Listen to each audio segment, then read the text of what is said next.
Of course, you wanted to talk about something that.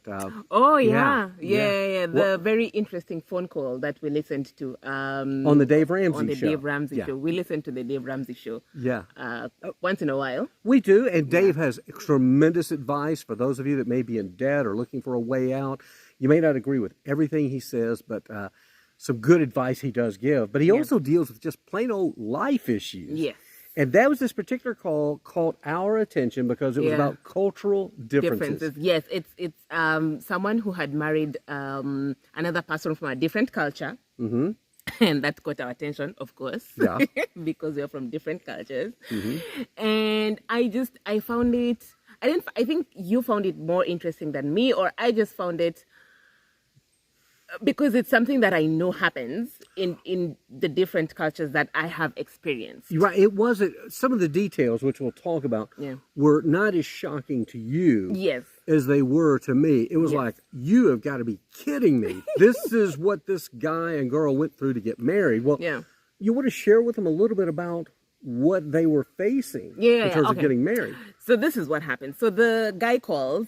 They were a pretty young couple, I think maybe early 20s. Yeah. And he said that he was deep into debt and he was trying to get Dave to help him kind of figure out how to get rid of the debt, because that's one of the things that he teaches, like the 6 steps. Is it 6 steps? It's a bunch of steps. It's a bunch of steps. It's called the baby steps. We're not here to sell Dave's program. Yeah. So, but he did call with the intent of Dave wanted to find out, first of all, where did all this debt come from? Yeah. That's where it got interesting. Yeah, that's where it got interesting, because we thought it was very ridiculous, the amount of debt he had at his age, because they were very young. So when he started going into where the debt came from, that's when we realized, it's because, it's not funny. It's because when he was getting married, he married a lady from a different culture.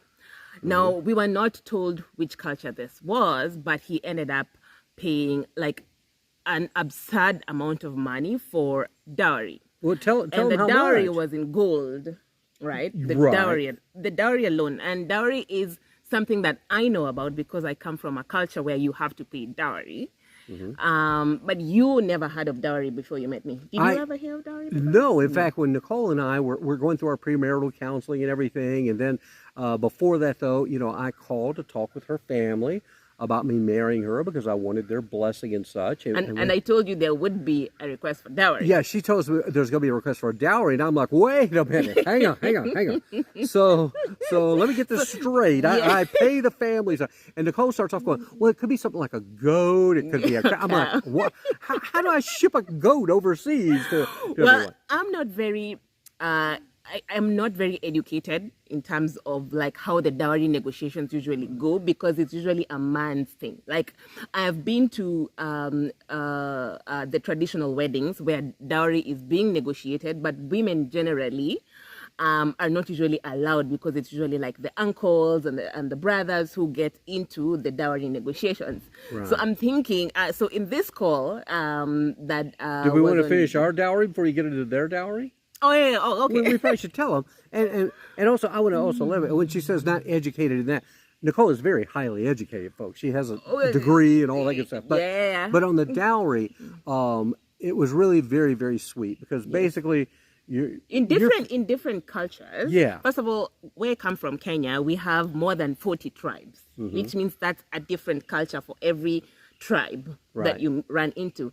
So there's a culture that will need goats, there's a culture that will need cows, there's some culture that will need a combination of everything. Right. And I don't know all 40 of them. I don't know all, because each of them is very unique and how they handle things. And there are some that they go in stages.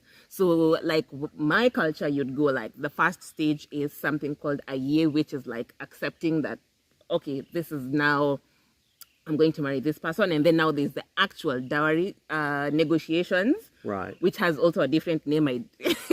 Yeah. And then now there's the final one, right? Now, which is now the wedding itself. Right. Now, all of these things usually end up being so heavy on the husband-to-be, and sometimes even on both the individuals in the relationships, because it ends up being a very heavy financial burden, and some people usually just don't do it. Right. And that's why I think sometimes people in my culture will just end up not wanting to get married to someone because they know all of the negotiations that they need to go through and all the money they need to spend before they can marry someone. And it was scary for me at first. Yes. I mean, we were truly in love. I mean, yes. And it was troubling though to me because I was a little scared by it, but we were blessed. Yes. Because Nicole's family, don't ask me why, they really took to me. Yes. They loved me like a son, and basically they said, away with tradition. They said away with tradition. Just take care of our daughter and love her, and that's all we need. And I better watch out. I might get emotional because it really was sweet. And that is, yes. Our relationship is truly based on love. There was no exchange of money or dowries or anything like that. Yes, which was very nice. It was. My family is very... I would brag and say my family is very good when it comes to that. I think because we have seen how there's some of the traditions end up breaking families, right? Yeah. And yeah, I think for us it was a blessing, and that's why I found it very interesting when this young man was calling on the show, because he spent, what was it, $10,000 on gold. They asked for $10,000 in gold. That was the dowry. And you weren't shocked, though. You're like, you had heard of this type of thing. Yes. It doesn't mean they're doing what I said. Well, are they shaking him down? And you said, no, that's just part of the tradition. Yes. Which is crazy. And I was telling you that's one of the reasons why it's usually a little bit difficult for people to intermarry, different cultures to intermarry, because you'll go into this culture thinking, oh, it's going to be fine because I'm in love with this person, but then you find there are all these hurdles, that you have to jump before you get to be with the person you love. And I honestly think some traditions might need to be thought through, right? Because times are different, the economies are different, everything, right? Yeah, I mean, some of them are good because some of them keep us grounded. But if a young couple who's just starting a family and they had a child, right? If they're already starting their family and they're already so deep in debt, that doesn't help this couple. No, not at all. But it didn't stop there with the $10,000 in gold. That's where Dave started getting very animated on the call. Because then they got into the cost of the wedding, which, we're hearing about all these destination weddings that happen here in the States and all this money being spent. It's like, wow, I love what Dave does say. He says, so you're going to spend all this money to impress a bunch of people for one day out of your life. Think about what all that money could do for the rest of your life if you did that. So maybe tell them a little bit about the wedding and what they expected in this particular case. The wedding itself ended up costing them $30,000. And this is not from their savings. No. They had to go into debt. Yeah, they borrowed the money. They borrowed the money to do the wedding. And that just, for me, personally, my opinion, that just does not make sense. No, because you're a great, even though you may not listen to Dave all the time, necessarily agree with everything, Nicole is very adamant about no debt. We don't want any debt. And that's a difference, too, in culture. Here in America, everybody just takes on debt, whatever, which is crazy. That's another cultural difference. Because your culture, no, you don't go in debt. It's, like the whole credit card thing here, it's very easy for people to get credit cards.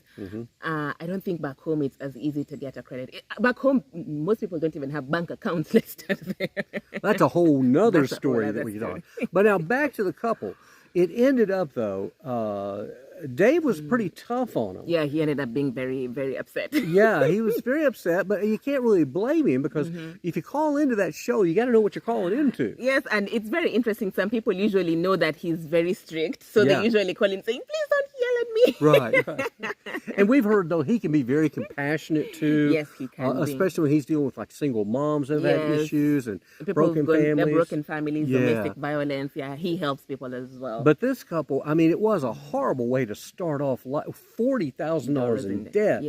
And that happens here, but this part of having to pay the family $10,000 in gold, that scared you. I was like, thank goodness we're already married. We've already taken care of all that. That's, and there wasn't any of that. That's the good news.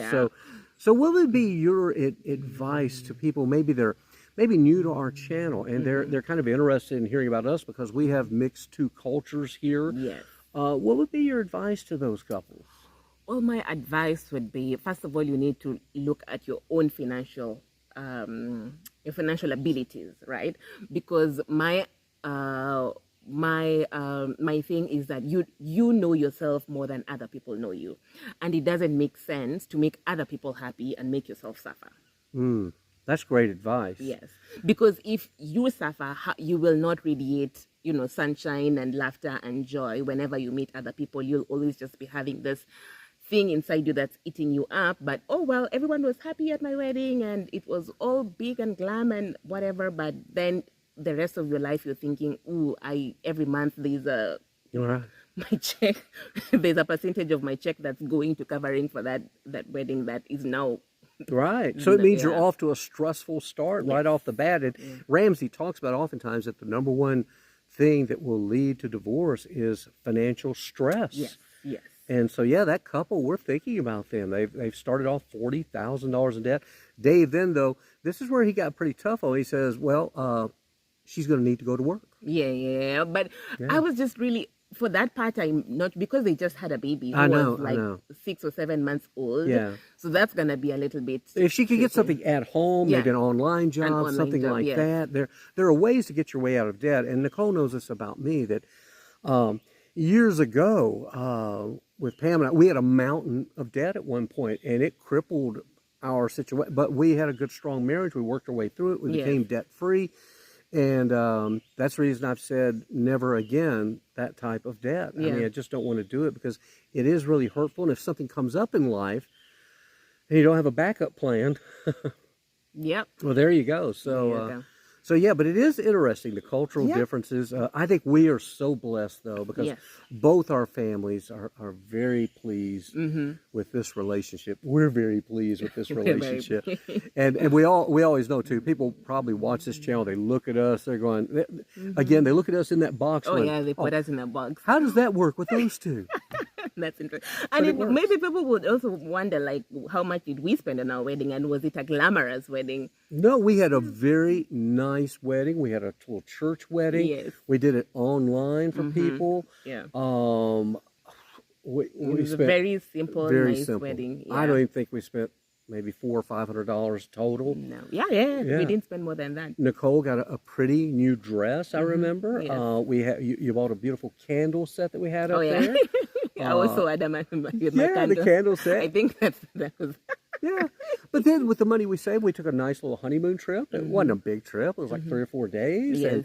And, but I almost think that wedding, to me, has some amazing memories because it was so sweet. It was so personal. It was so intimate. It was good. It was good. I mean, if you got $1 million, you want to have a $100,000 wedding, that's your business. Go ahead. Do it. Have fun. If you have it, don't go into debt. No. To do it, please. I think that's the message of the day. Don't go into debt to get married. Just if you have it, if you've been saving up for your wedding, use that if you've been saving up for it. But if you haven't saved up for it, just use whatever from your income, right? And then if you still want the big wedding and you still don't have the money, start saving then. Start saving. Just don't go into debt to get married. And I think one other thing I want you to tell, if there's anybody out there looking right now, and maybe they're single, and they think, oh, I just want to get married. I just want to meet somebody. Yes. I want you to leave them with a piece of advice I think we would both agree on, is stop looking. Oh, stop looking. Yeah. Stop looking. And God may have someone planned for you you never expected that's just going to appear one day. Yes. It did for us. It did, yeah. Yeah, and it could for you, too. So that's it. Nicole, that was some great insight that you offered today. I learned some things that I always do when we talk. I really did. So it's been good. And here comes a motorized vehicle going past us now. Let us wait for it to pass. It is passing. It's a four-wheeler. It's a four-wheeler with 6 seats in it. And they cost a lot of money, and don't go in debt to buy one. Okay? Yes, that's a parting shot. Thanks so much for watching. All right, everyone. What was I saying? Have a great day, and better yet, a better tomorrow. Keep subscribing. Keep sharing. Thumbs up. Thumbs up. All right. Bye now. Bye.